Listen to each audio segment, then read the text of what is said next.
Bonjour, je suis Olivier Legrand, concepteur de jeux de rôle comme Imperium, La Terre des Héros, Solomon Kane, Mazes and Minotaurs, ou plus récemment Les 4 de Baker Street.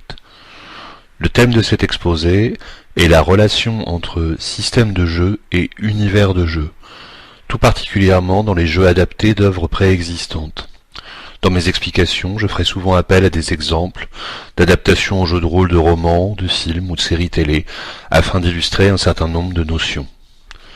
Pour commencer, je pense qu'il faut poser une équation de base. Qu'est-ce que c'est qu'un jeu de rôle? Eh bien, un jeu de rôle, c'est égal à la somme d'un système de jeu et d'un univers de jeu. Ceci nous amène à plusieurs questions. Un univers de jeu n'est-il qu'un background ou qu'une toile de fond? Un système de jeu n'est-il qu'un ensemble de règles? Et enfin, quels sont les liens, les interactions entre univers et système? Avant d'entrer dans toutes ces considérations, penchons-nous sur la question suivante. Est-ce que c'est le système de jeu qui doit aller vers l'univers, ou au contraire, l'univers qui doit inspirer le système de jeu? Les deux approches existent. La première approche, c'est-à-dire le système de jeu qui se greffe sur l'univers, est celle de tous les jeux de rôle qui essayent de plaquer un système de règles préexistants sur différents types de cadres de jeu, comme par exemple GURPS, le Basic Role Playing de Chaosium, et bien sûr tous les jeux rattachés au D20 System, dérivés du système de Donjons et Dragons 3e édition. Mais est-ce que c'est vraiment logique de vouloir simuler, par exemple, le fantastique horrifique de Lovecraft et l'heroic fantasy de Michael Moorcock avec le même système de jeu? Si un réalisateur de film voulait adapter l'Appel de Cthulhu de Lovecraft et Stormbringer de Moorcock, on n'attendrait certainement pas de lui qu'il filme ces deux œuvres de la même manière, qu'il les transcrive en langage cinéma de la même façon. Pourquoi en irait-il autrement des jeux de rôle? Si vous adaptez un univers en jeu de rôle, il faut alors refléter l'esprit de cet univers, le retranscrire en jeu, et pas simplement le plaquer ou le greffer sur un système qui fonctionne. La deuxième approche donc consiste à partir des éléments qui constituent l'univers de jeu, pour les traduire ensuite en termes de règles, de systèmes. C'est cette approche que l'on trouve par exemple dans la dernière adaptation en date du Trône de Fer en jeu de rôle, mais aussi dans de très vieux jeux, comme par exemple James Bond 007 qui remonte aux années 80. C'est aussi cette approche que j'ai suivie dans les jeux que j'ai conçus à partir d'œuvres littéraires existantes, des jeux amateurs et gratuits comme par exemple La Terre des Héros, situé dans la Terre du Milieu de Tolkien, ou Imperium, situé dans l'univers de la saga de Dune de Frank Herbert. J'utiliserai ces jeux et d'autres comme exemple pour illustrer différents points dans la suite de mon exposé. Déjà, pour commencer, j'aimerais éclairer un peu plus la logique sous-jacente de cette seconde approche, c'est-à-dire partir de l'univers pour aller vers le système. La première grande question, c'est simulation ou adaptation. Une chose importante à comprendre d'entrée de jeu, c'est que le but d'un système de jeu de rôle n'est pas de simuler la réalité. On a pu croire ou prétendre ça au tout début du jeu de rôle. Dans les faits, ça n'a jamais été le cas. Pourquoi? Tout simplement parce qu'un jeu de rôle n'a pas pour but de simuler la réalité, mais une réalité. Et une réalité fictionnelle, qui n'obéit pas forcément aux mêmes lois que notre réalité. On sait très bien par exemple qu'une bagarre dans la vraie vie n'a rien à voir avec une bagarre dans un James Bond ou dans un Indiana Jones. De même, des choses comme les effets à court terme ou à long terme d'une blessure, la possibilité de se défendre seul contre plusieurs adversaires, ou pour sortir un petit peu du combat, la facilité par exemple avec laquelle un personnage pourra échapper à la vigilance d'un adversaire ou désamorcer un piège avec les moyens du bord. Toutes ces choses varient énormément d'une œuvre à une autre, et donc d'un univers de jeu à un autre. C'est ce genre de choses qu'un système de jeu doit réussir à refléter. Si vous jouez à un jeu de rôle type Indiana Jones, par exemple, et que votre héros meurt après avoir pris un coup de couteau, alors le système de jeu est mal conçu. Dans la vie, bien sûr, on meurt d'un seul coup de couteau, mais pas dans un film d'Indiana Jones, jamais, en tout cas pas le héros. Le but d'un système de jeu est donc de garantir que ce qui va se passer en jeu rappelle, évoque, reflète ce qui se passe dans l'œuvre dont le jeu est inspiré. Un système de jeu, doit donc non seulement proposer des règles de jeu, mais il doit aussi intégrer les lois du genre, les codes. Je vais prendre un exemple tiré de l'excellent jeu de rôle Doctor Who Adventures in Time and Space.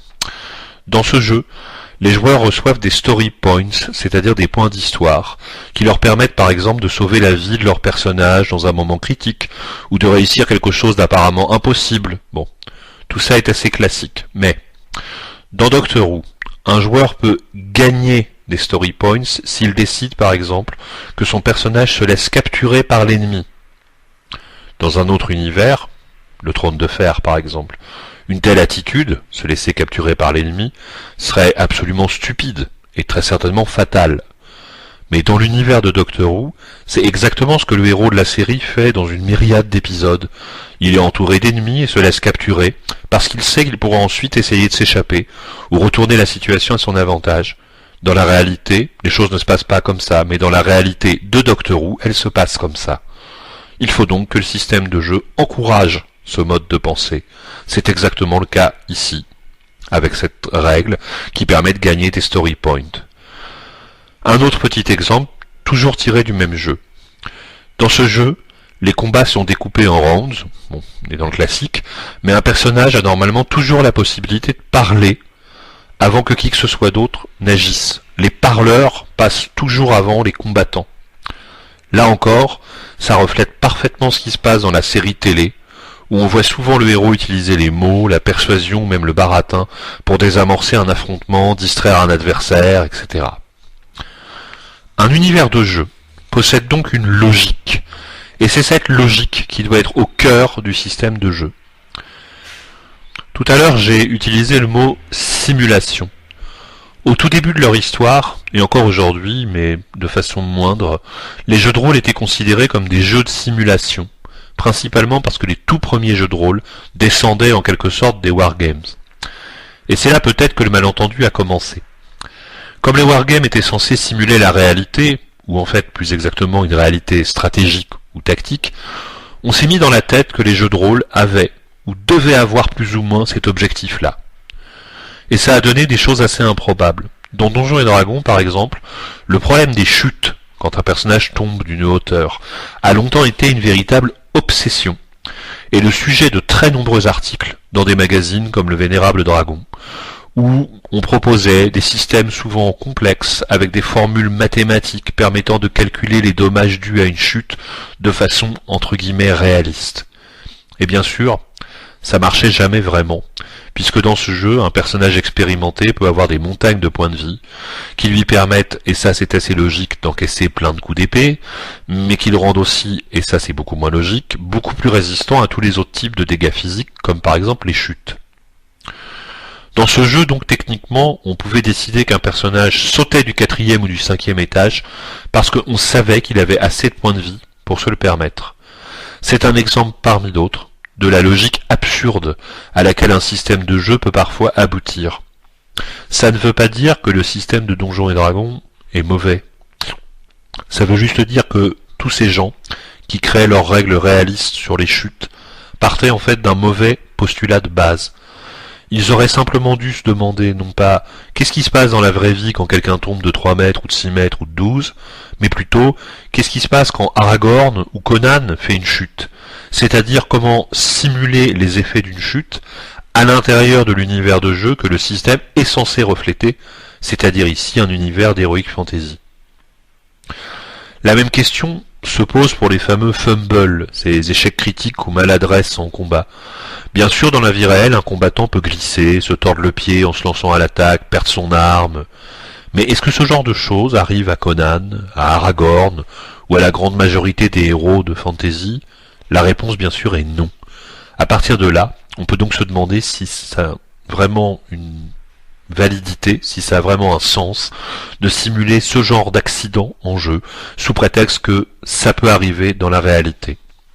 Parce que si on suit cette logique, on devrait aussi prévoir un risque quand on joue à l'appel de Cthulhu, qu'un personnage se fasse écraser par une voiture à chaque fois qu'il traverse la rue, ou qu'il s'asseye par mégarde sur ses lunettes, puisque après tout, ce genre de choses arrive aussi dans la vraie vie. L'objectif d'un système de jeu de rôle n'est donc pas, je le répète, de simuler la réalité, mais bien de simuler la fiction. Tout ceci nous amène à repenser la notion de simulation, et à lui préférer peut-être, et pour éviter tout malentendu, un autre concept proche, celui d'émulation. Les rôlistes anglo-saxons parlent de genre emulation ou émulation de genre pour désigner justement la capacité d'un système de jeu à simuler en jeu les lois, les codes de tel ou tel genre de fiction. Par exemple, la fantaisie épique, le pulp, les super-héros, etc. Un autre terme qu'on pourrait utiliser serait celui d'adaptation en jeu, ou de traduction en termes de jeu, ou d'imitation, ce qu'Aristote, qui ne connaissait pas les jeux de rôle, appelait déjà dans ses travaux sur le récit et la poétique la mimésis. Adapté au jeu de rôle, ce concept peut être résumé ainsi. Comment est-ce que le système d'un jeu de rôle peut refléter, traduire, mimer la source dont il s'inspire, que cette source soit une œuvre ou un genre de fiction? Vaste question.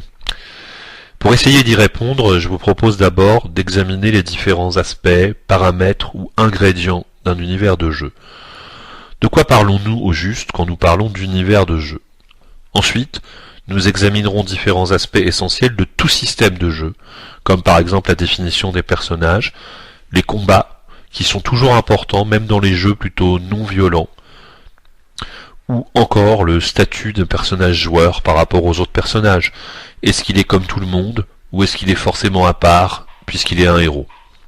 Commençons d'abord par ce que j'ai appelé les éléments d'univers. Quels sont les principaux éléments, les fondations, les briques d'un univers de fiction? On peut en distinguer trois.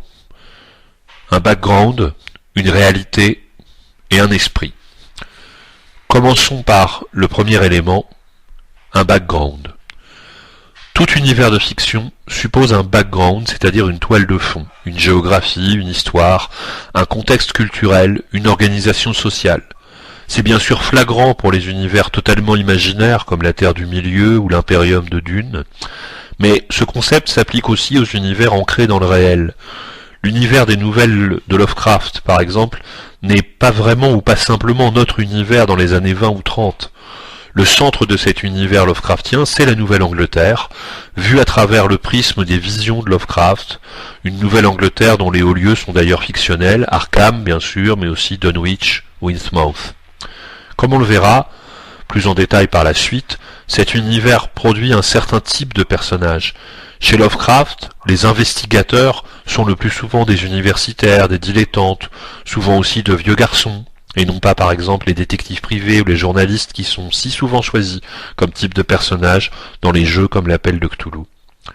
Dans n'importe quelle œuvre de fiction, l'auteur ne nous présente jamais l'univers dans son entier. Il se focalise toujours sur certains aspects particuliers, qu'il s'agisse d'une région géographique, d'un certain milieu social ou d'un certain type de personnage. Cette idée de focalisation devrait aussi se retrouver dans un jeu de rôle inspiré d'une œuvre ou d'un univers de fiction, notamment à travers les rôles, les types de personnages qui sont proposés aux joueurs. Nous y reviendrons par la suite.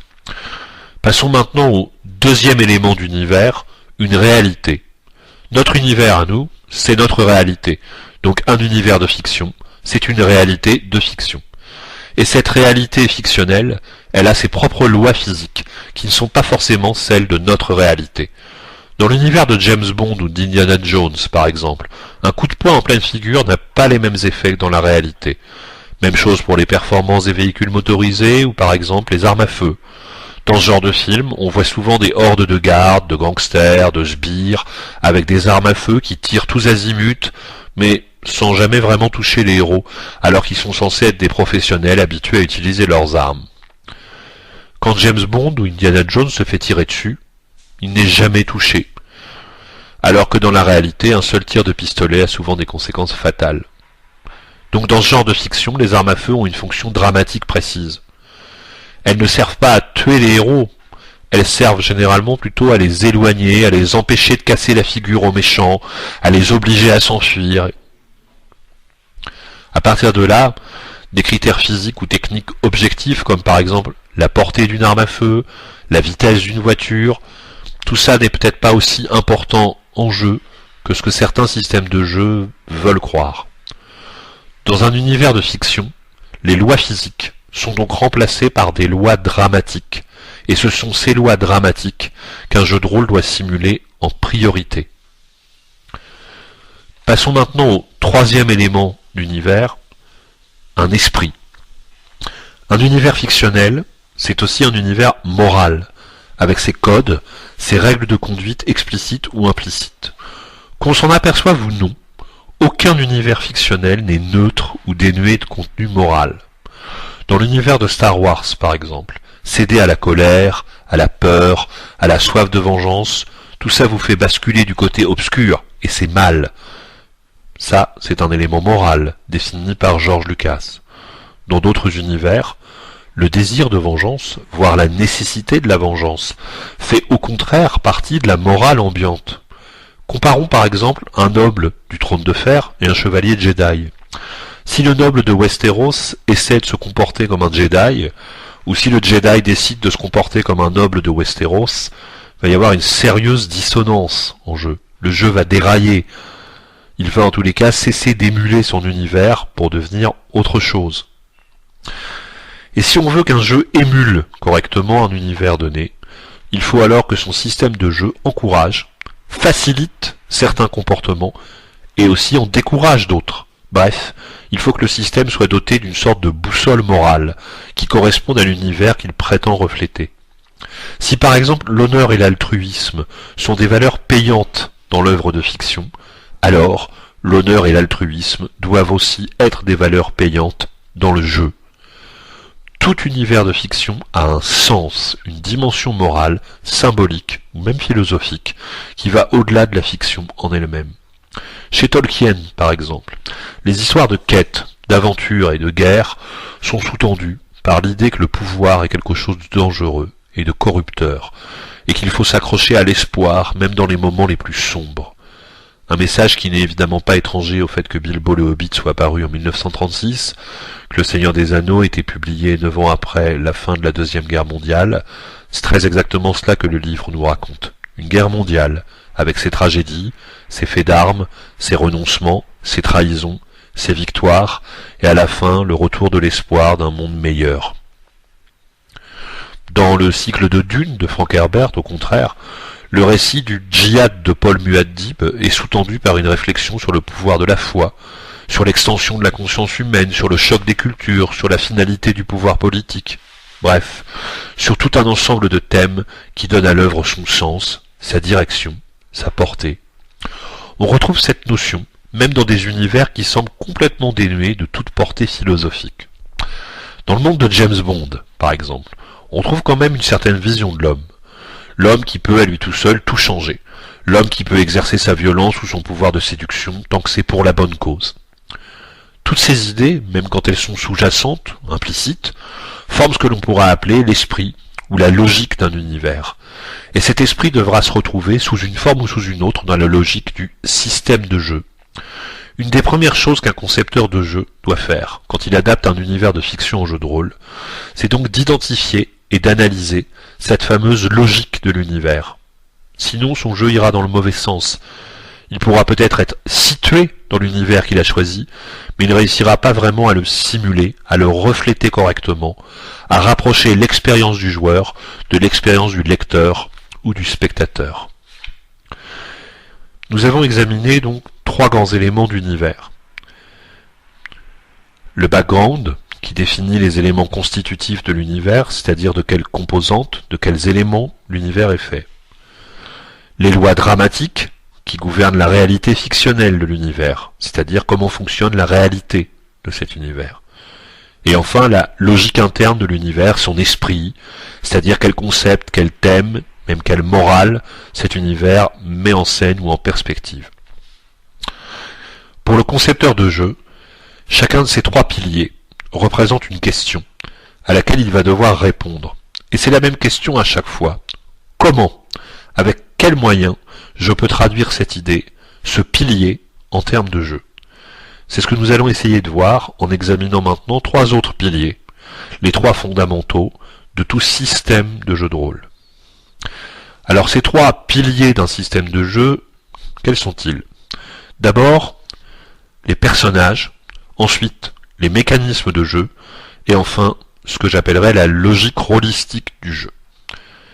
Les personnages, leur création, leur définition en jeu, leur possibilité de progression, tout ça, ce sont des éléments fondamentaux. Quels rôles ou types de personnages sont proposés aux joueurs? Est-ce que certains rôles ou types de personnages sont exclus du champ des personnages joueurs? Si oui, pourquoi? Etc. Maintenant, les mécanismes de jeu. Comment on simule les actions? Avec quels paramètres? Quel type de résultat? Quel degré de hasard? Ce pilier inclut aussi tout ce qui touche au combat et à leurs conséquences, qui sont toujours un aspect important des règles, même dans les jeux où les combats sont très rares ou présentés comme de mauvaises solutions. Plus largement aussi tout ce qui concerne la survie ou la mortalité des personnages. Troisièmement, la logique rôlistique du jeu, c'est-à-dire tout ce qui touche à la place du personnage joueur dans l'univers de jeu. Ce personnage, que représente-t-il exactement, y compris par rapport au commun des mortels? Qu'est-ce qu'il est censé faire, accomplir en jeu? Vivre des aventures, mener des enquêtes, accomplir un destin? Comme nous le verrons, c'est cette logique rôlistique qui définit, qui crée et qui garantit l'esprit d'un jeu de rôle. On peut relier ces trois fondamentaux d'un système de jeu aux trois fondamentaux d'un univers de jeu que nous avons examiné précédemment. Plus précisément, dans l'univers de jeu, la notion de background va se retrouver dans le système de jeu à travers la question des personnages jouables. La notion de loi dramatique de l'univers de jeu va se traduire dans le système de jeu par les mécanismes de jeu.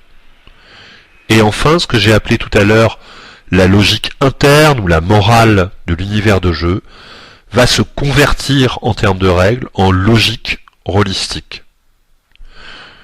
Donc on peut dire que chaque pilier du système de jeu est la réponse à la question posée par chaque pilier de l'univers de jeu. Le background détermine le type de personnage que l'on peut incarner. Les lois dramatiques de l'univers déterminent les mécanismes de jeu qui sont censés traduire en termes de jeu ces fameuses lois dramatiques.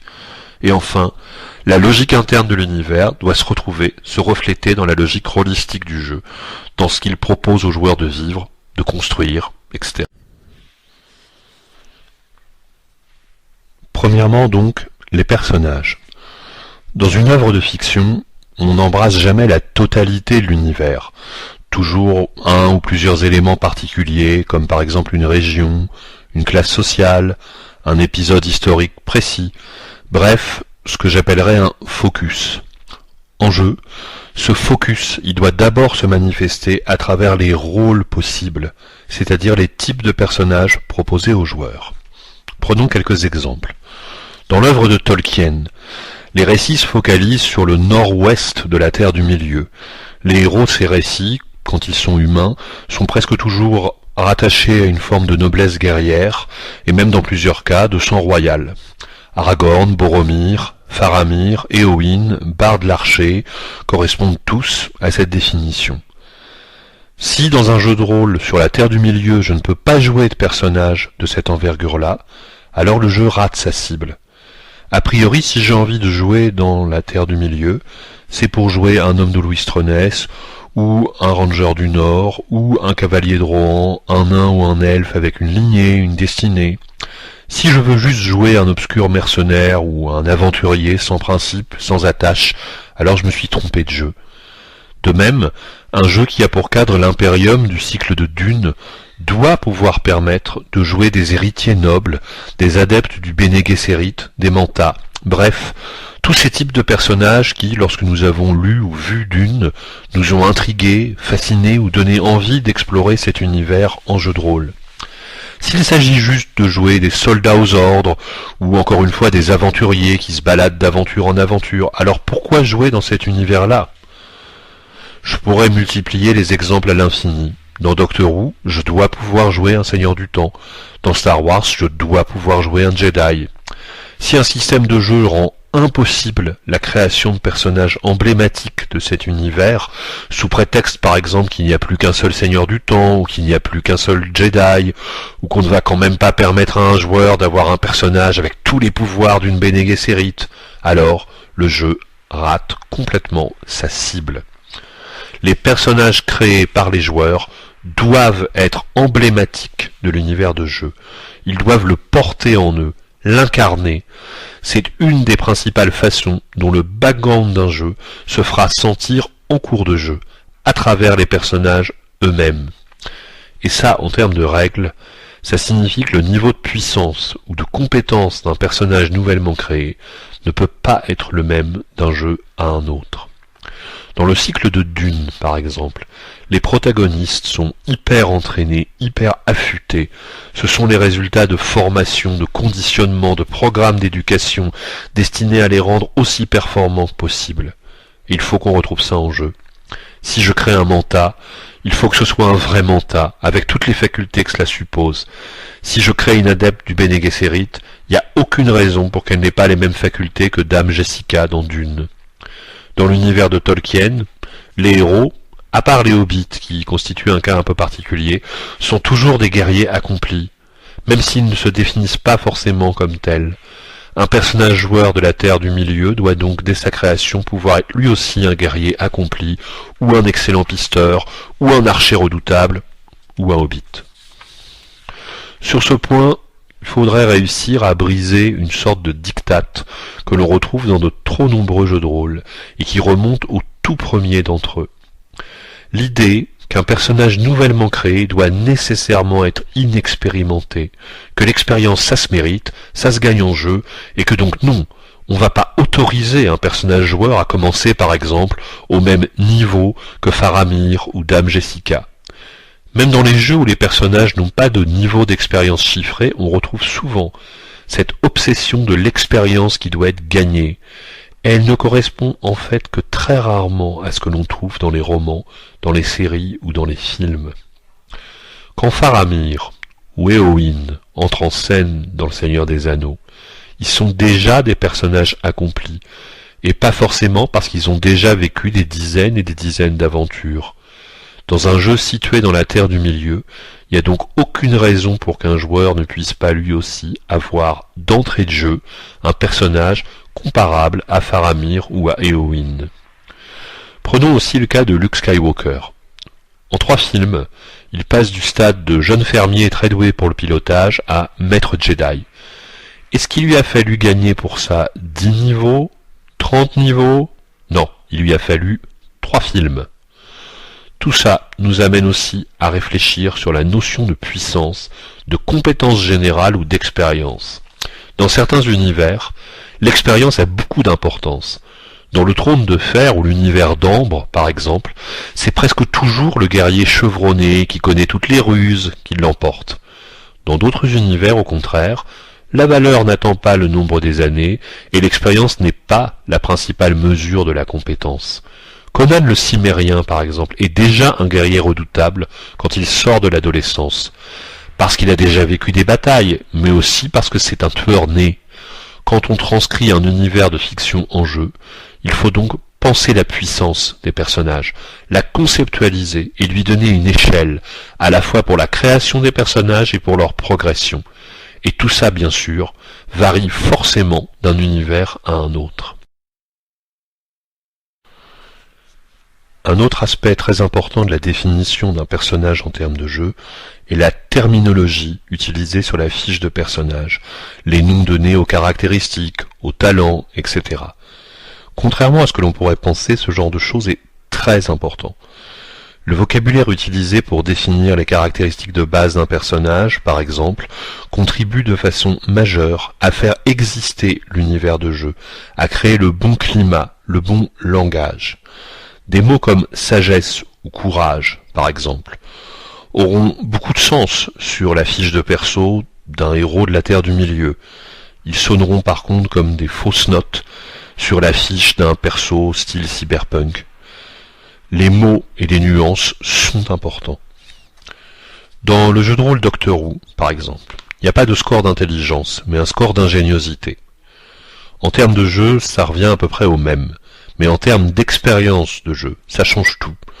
Dans ce jeu, donc, pour bricoler une invention, saboter un système informatique, etc., les personnages utilisent leur ingéniosité, pas leur intellect. C'est exactement cette idée d'ingéniosité qu'on trouve dans la série Source. Dans le même ordre d'idées, si un jeu utilise une terminologie anachronique ou inadaptée, l'ambiance de jeu va forcément en prendre un coup. Si un jeu doit avoir une ambiance médiévale, alors les termes de jeu devront aussi sonner un peu médiévaux. Si le jeu doit avoir une ambiance cyberpunk, alors les termes de jeu devront aussi sonner un peu urbain, techno, etc. Un excellent exemple est le remarquable jeu de rôle historique Te Deum pour un massacre, qui se situe pendant les guerres de religion en France. Dans ce jeu, les personnages ont par exemple des scores de complexion pour la constitution, d'entre-gens pour le charme et la sociabilité, et peuvent même avoir des points de providence divine. Il suffit donc d'un seul regard sur la fiche de personnage pour qu'on se sente déjà immergé dans l'univers de jeu, la période des guerres de religion. Le background d'un jeu n'est donc pas séparé de son système, il doit s'y retrouver, à travers notamment les termes utilisés pour définir les personnages, qui seront ainsi ancrés dès la création dans l'univers de jeu. Passons maintenant au deuxième élément clé d'un système de jeu, les mécanismes. Comme nous l'avons vu tout à l'heure, nous partirons ici du principe que le but d'un système de jeu est de simuler, d'émuler, de traduire en termes de jeu les lois dramatiques de tel ou tel univers ou genre de fiction. J'ai utilisé le verbe traduire, parce que les mécanismes de jeu sont finalement une forme de langage, un peu comme le solfège ou les langages de programmation informatique. Il faut donc éviter les bugs et les fausses notes. Personnellement, chaque fois que j'ai adapté une œuvre de fiction au jeu de rôle, comme le cycle de Dune dans Imperium, les récits de la Terre du Milieu de Tolkien dans La Terre des Héros, les aventures de Solomon Kane, etc., je me suis d'abord entièrement réimmergé dans l'œuvre source, pas juste pour la relire, mais pour l'explorer de façon méthodique et pouvoir répondre de façon aussi précise que possible à toute une série de questions. D'abord, quels types d'actions sont mis en scène dans l'œuvre de fiction et dans quelle proportion? Est-ce que par exemple, le récit accorde une large place au combat et aux épreuves héroïques, ou est-ce qu'il favorise plutôt les réflexions, les stratagèmes, les dialogues? J'obtiens alors une sorte de catalogue de scènes que je vais pouvoir regrouper en grandes catégories. Par exemple, scènes de combat, scènes d'interaction relationnelle, scènes de subterfuge, scènes d'exploration ou d'investigation, etc. Ce catalogue de scènes types permet de définir le type de situation que le système de jeu devra permettre de résoudre en priorité, ce qu'on pourrait appeler les situations privilégiées. Dans le vénérable jeu de rôle James Bond 007, par exemple, le système de jeu permettait de résoudre n'importe quel type d'action, mais il traitait évidemment de façon plus développée et accentuée des situations privilégiées comme les combats, les poursuites en véhicules divers et bien sûr la séduction, mais aussi par exemple les jeux de casino qui font partie intégrante de l'univers bondien. Une fois qu'on a défini ce catalogue de situations types, l'étape suivante consiste à analyser en détail ce qui se passe quand tel ou tel type de situation est raconté dans l'œuvre source. Quels aspects de la situation sont mis en avant par le récit, ou au contraire mis en retrait? Sur quoi la narration insiste-t-elle? Et là, on s'aperçoit que chaque auteur a ses codes et ses éléments favoris. Je vais prendre un exemple simple et très parlant, les combats au corps à corps dans les univers type médiéval, pseudo-médiéval, etc. Dans la Terre du Milieu, dans le monde du Trône de Fer et dans l'univers de Conan le Barbare, il y a des combats à l'épée, à la hache, etc., avec parfois des arcs, des armures. Apparemment, les éléments de base sont les mêmes, mais en fait ils n'ont pas la même importance, pas la même pertinence d'un auteur à un autre. Un coup d'épée chez Tolkien n'est pas un coup d'épée chez Howard ou dans le monde de Westeros.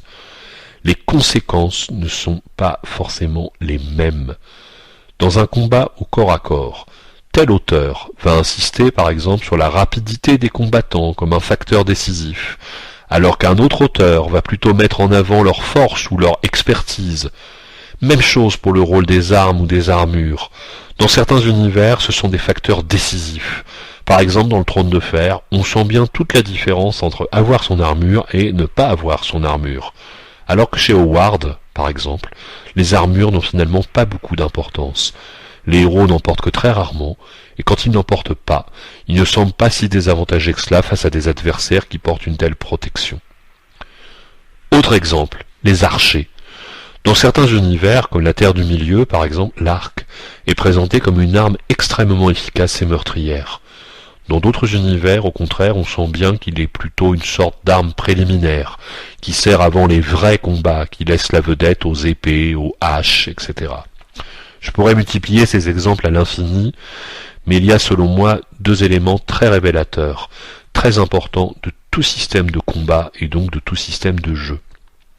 L'initiative et les dommages, c'est-à-dire comment un personnage peut agir dans le feu de l'action et ce qui se passe quand il prend un coup d'épée ou une flèche. Est-ce qu'il peut continuer à se battre ou est-ce qu'il se retrouve assez facilement hors de combat, etc. Ces deux facteurs, initiative et dommages, sont d'une importance cruciale, y compris dans les jeux où les combats ne sont pas encouragés. Car dans ces jeux, justement, la façon dont ces paramètres fonctionnent doit contribuer à dissuader les personnages de recourir systématiquement à la force. Si on peut mourir d'un seul coup de poignard, alors on sera sans doute beaucoup moins prompt à dégainer les armes au premier problème que si un coup de poignard équivaut en quelque sorte à une piqûre d'épingle. Les scènes de combat dans la fiction et en jeu de rôle ne sont donc pas des simulations tactiques d'une réalité physique. Ce sont des scènes où l'univers de jeu s'exprime à travers différents paramètres. Et finalement, c'est le cas dans n'importe quelle autre scène. Laissons un peu le combat de côté.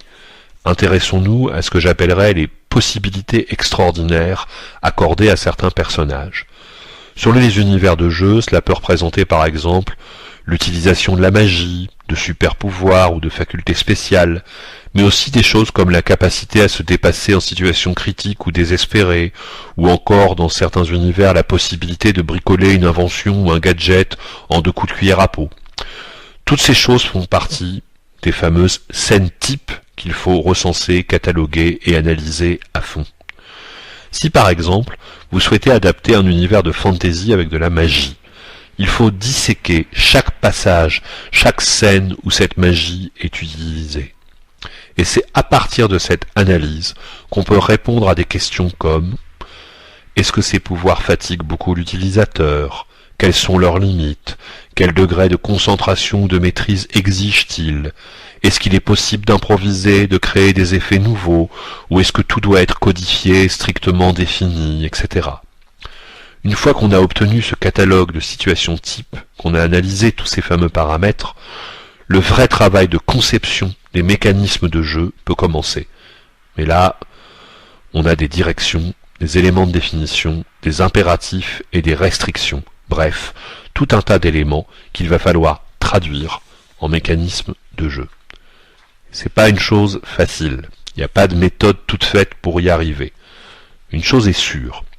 Si on essaye de bricoler un système de jeu sans prendre en compte ces situations types et ces fameux paramètres, on travaille à l'aveuglette, au pif, et on risque d'obtenir un résultat qui sera peut-être fonctionnel, mais qui ne traduira pas, en termes de jeu, de façon satisfaisante, les lois dramatiques de l'univers de jeu. Bref, on rate la cible. Et ça existe.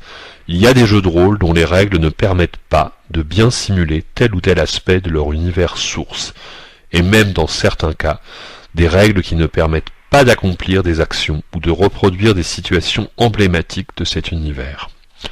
Je vais prendre 2 exemples, issus de Bilbo le Hobbit et du Seigneur des Anneaux. Dans Bilbo le Hobbit, Bard l'archer réussit à tuer le dragon Smaug d'une seule flèche. Dans le Seigneur des Anneaux, la valeureuse Éowyn parvient à terrasser le roi sorcier, un Nazgûl censément invincible. Bien sûr, il s'agit d'actions exceptionnelles, uniques. Bard l'archer n'est pas n'importe quel archer, sa flèche n'était pas n'importe quelle flèche, Éowyn se trouve dans une situation désespérée où elle est prête à se sacrifier, mais il n'en reste pas moins que ces actions prodigieuses ont bel et bien lieu. Donc, dans un système de jeu qui prétend simuler la Terre du milieu, de telles actions doivent être possibles, avec bien sûr toutes les réserves nécessaires. Dans les deux cas, ce sont des actions désespérées, accomplies à un moment crucial, fatidique. Mais il faut justement que le système de jeu intègre cette possibilité, lui fasse une place. Sinon, on est finalement dans un autre univers que la Terre du milieu. Mon exemple avec Bard l'Archer et Éowyn va me permettre une transition vers la troisième et dernière partie fondatrice d'un système de jeu, sa logique rôlistique. La logique rôlistique est donc le troisième et dernier grand pilier d'un système de jeu. Cette logique rôlistique correspond à la base au rôle du personnage en jeu. Et là, je ne parle pas de classe, de personnage, de profession ou de capacité, mais du rôle en tant qu'élément actif, agissant au sein de l'univers de jeu. Bref, une fois le personnage créé, qu'est-il censé faire ? Qu'est-on en tant que joueur censé en faire ? Ce personnage est-il un héros, un individu exceptionnel avec une destinée, ou un professionnel qui doit faire son job, ou un quidam quelconque confronté à une situation extraordinaire? Quel doit être le sens de son action? Sa motivation? Est-ce qu'il doit se contenter de survivre? Est-ce qu'il doit être incité à devenir plus riche, plus puissant, plus glorieux? Est-ce qu'il doit être encouragé à défendre quelque chose au-delà de sa propre personne, une famille, un royaume, un idéal? Beaucoup de jeux de rôle classiques proposent d'incarner des aventuriers sans attache, qui voguent d'une région à une autre, d'une mission à une autre, d'un scénario à un autre, avec un mode de vie finalement très proche de celui des pistoleros dans les westerns spaghetti, un peu comme le personnage de Clint Eastwood dans Pour une poignée de dollars et pour quelques dollars de plus. Mais en fait, ce mode de vie n'est qu'une possibilité parmi d'autres, et n'est finalement pas si fréquent que ça dans les œuvres de fiction. Dans les romans, les films, les séries, les héros, même lorsque ce sont des anti-héros, ont même très souvent des buts plus complexes, plus construits, plus intéressants que la survie opportuniste ou l'accumulation de richesses ou d'expérience. Et ça doit être au cœur de tout jeu qui s'inspire directement d'une œuvre de fiction existante. Dans l'univers du Trône de Fer, on a une logique à la fois guerrière, politique et dynastique.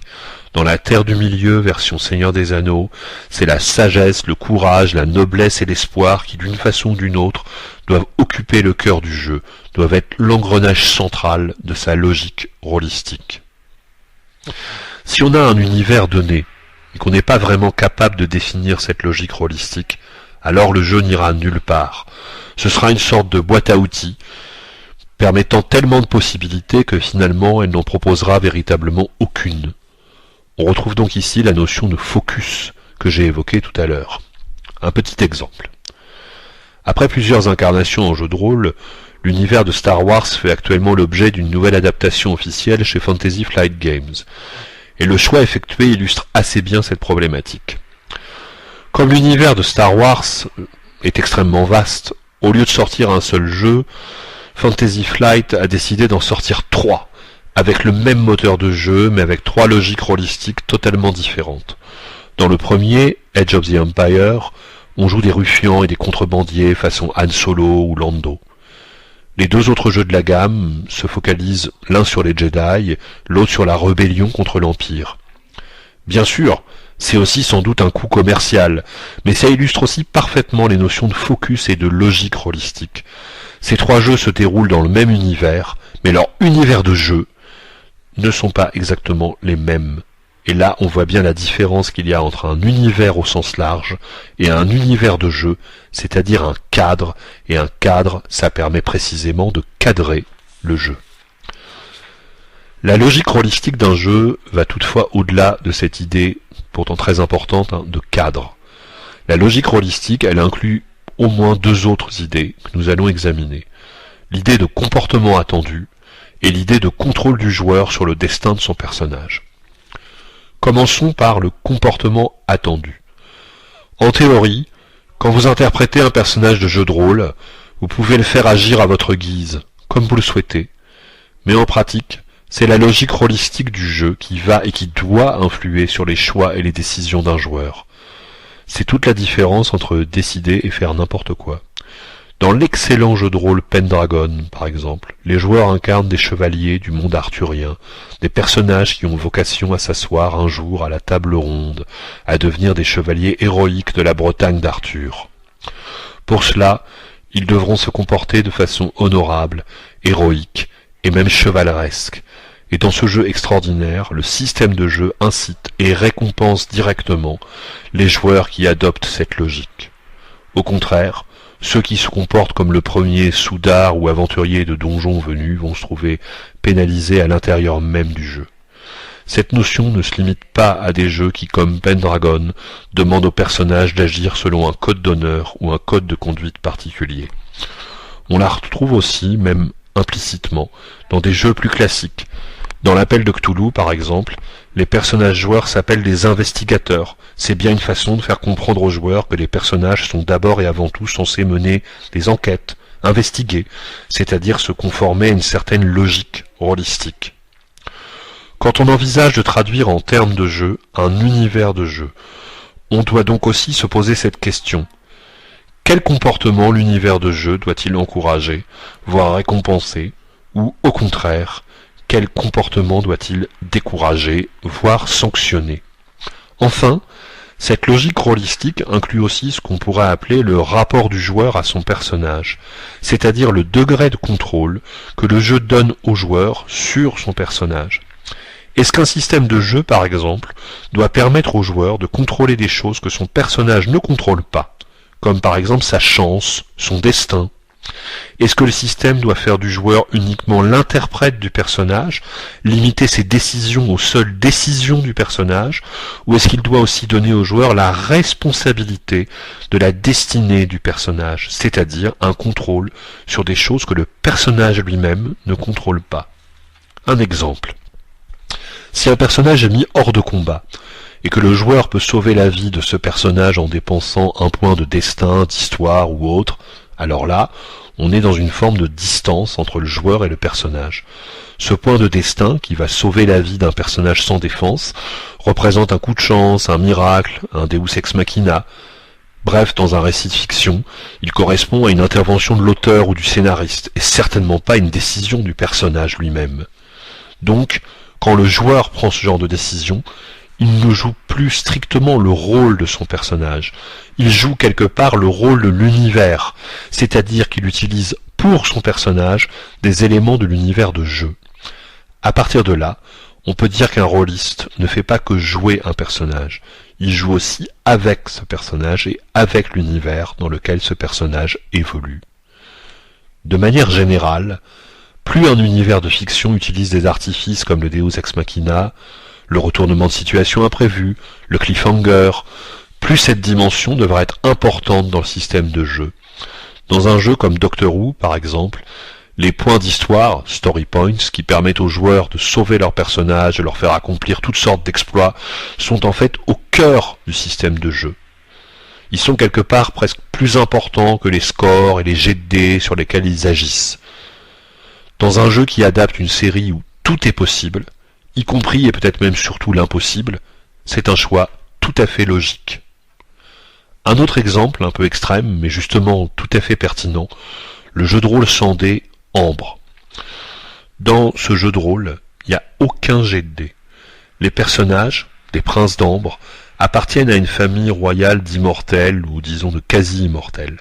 Ils manient des pouvoirs incommensurables qui leur permettent de voyager dans une infinité de mondes parallèles et finalement de courber la réalité à leur guise.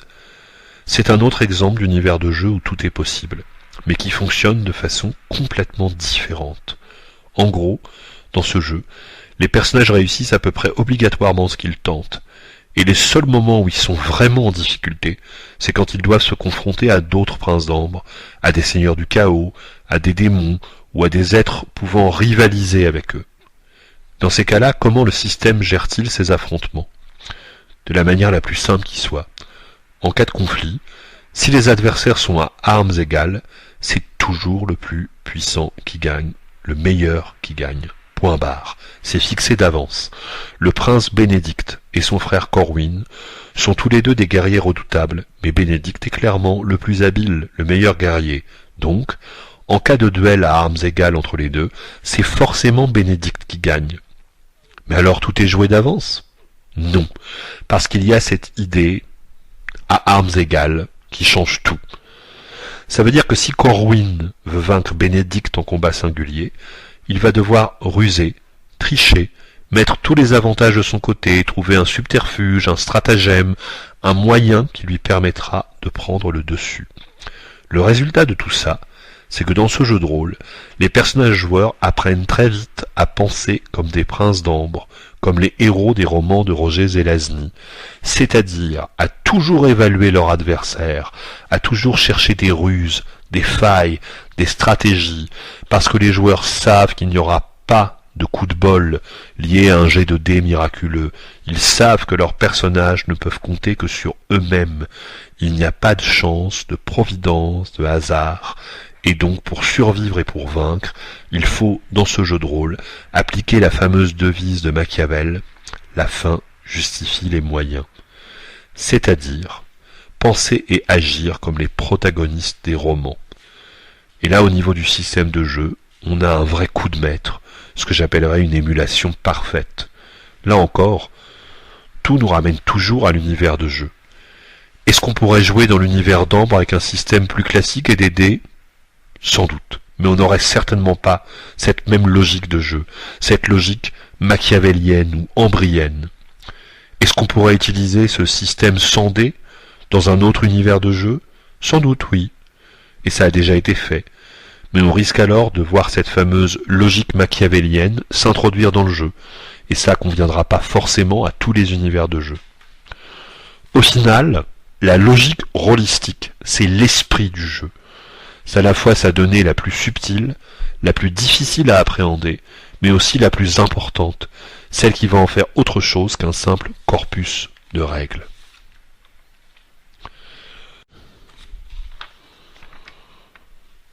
Au début de cet exposé, j'ai posé une équation. Un jeu de rôle égale un univers plus un système. J'espère avoir montré ce que cette équation impliquait, et les correspondances qui existent entre les trois piliers d'un univers de jeu, background, loi dramatique, logique interne, et les trois piliers d'un système de jeu, personnage, mécanisme, logique rôlistique. Voilà, il ne vous reste plus qu'à ressortir votre bouquin préféré, revisionner votre série préférée, et vous lancer dans l'aventure.